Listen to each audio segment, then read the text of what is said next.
उमेश मिश्रा जी, दिल्ली से। कैसे? गुरुदेव, आपके चरणों में कोटि-कोटि प्रणाम।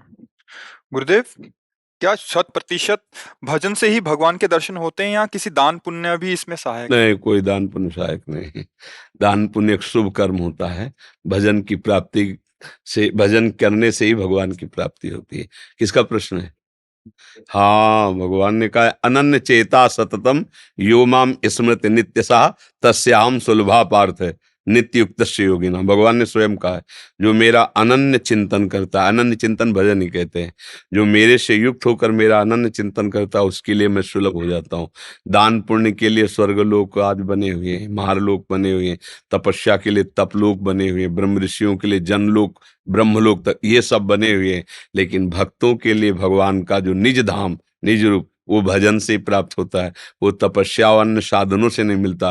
फिर दान पुण्य तो बहुत छोटी बात है। दान पुण्य भरोसे लायक चीज नहीं है।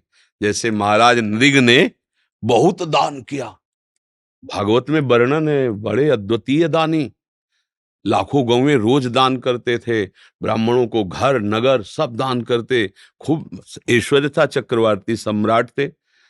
एक गलती हो गई, किसी ऐसे ब्राह्मण की गाय जो कभी दान नहीं लेते थे, उनकी गाय उनकी गौशाला में चली गई। अब चक्रवर्ती राजा गौशाला में थोड़ी बैठा कि उसको पता है किसकी गाय है क्या। जब गौ सुबह दान के लिए और नित्य सुबह दान करते थे, तो वो गाय उन गायों के साथ एक ब्राह्मण को दान कर दी। वो ब्राह्मण लिए जा रहा था, तो आगे वो ब्राह्मण गाय ढूंढ रहा था जिस जो कभी दान नहीं लेता था, उसी की गाय खो गई। तो उसने गाय दे, बोले ये मेरी गाय है। तो उन्होंने कहा आपकी कैसे हो सकती, मैं अभी महाराज नृग से दान लेकर आ रहा हूं। दोनों सभा में पहुंचे, तो गाय वाले ने कहा ये मेरी गाय है।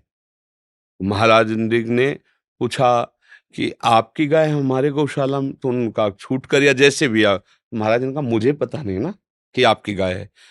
जिसने गाय दान लिया था उससे कहा कि 1 करोड़ गाय देंगे, ये गाय वापस कर दो। वो भी अठी बोले आपने दान दिया, हम वापस नहीं करेंगे।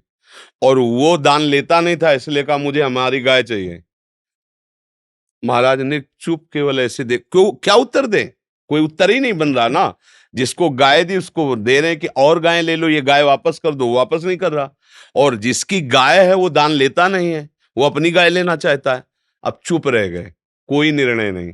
वो जो गाय वाला था निराश होकर चला गया, उसका अपराध बना और द्वारिका के कुएं में गिरगिट बन करके जन्म हुआ महाराज नृग का। पर यह है कि भगवान बड़े कृपालु हैं, देखा था कोई अपराध नहीं है, पर ऐसी गति को प्राप्त हुआ। तो एक दिन द्वारिका में यदुवंशी बालक खेल रहे थे, उन्होंने आके बताया भगवान को, एक विशाल गिरगिट आश्चर्यजनक उसमें कुएं में पड़ा है, तो निकलवाया गया।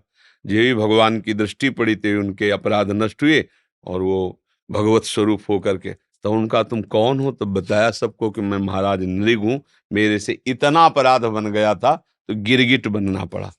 और अगर भजन करते हो, नाम जप करते हो, भारी से भारी अपराध बन जाए तो भगवान उसका दंड नहीं देते। जन अवगुण प्रभु मानन काऊ, दीन बंधुवति मृदुल, उसके पाप का नाश करके भगवत प्राप्ति करा देते हैं।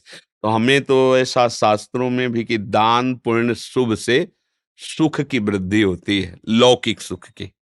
पाप अधर्म से दुख की वृद्धि होती है। लेकिन ना पुण्य और ना पाप ऐसा भगवत प्राप्त होता है। जिसके पाप क्षय नष्ट हो गए, पुण्य भी समाप्त हो गए, वो भगवान को प्राप्त होता है। केवल पुण्य बचे तो स्वर्ग आदि लोग, केवल पाप बचे तो नरक आदि, और पाप पुण्य दोनों मिश्रित तो मृत्यु लोग। पाप पुण्य दोनों खत्म तो भगवान की प्राप्ति। समझ पा रहे? जी।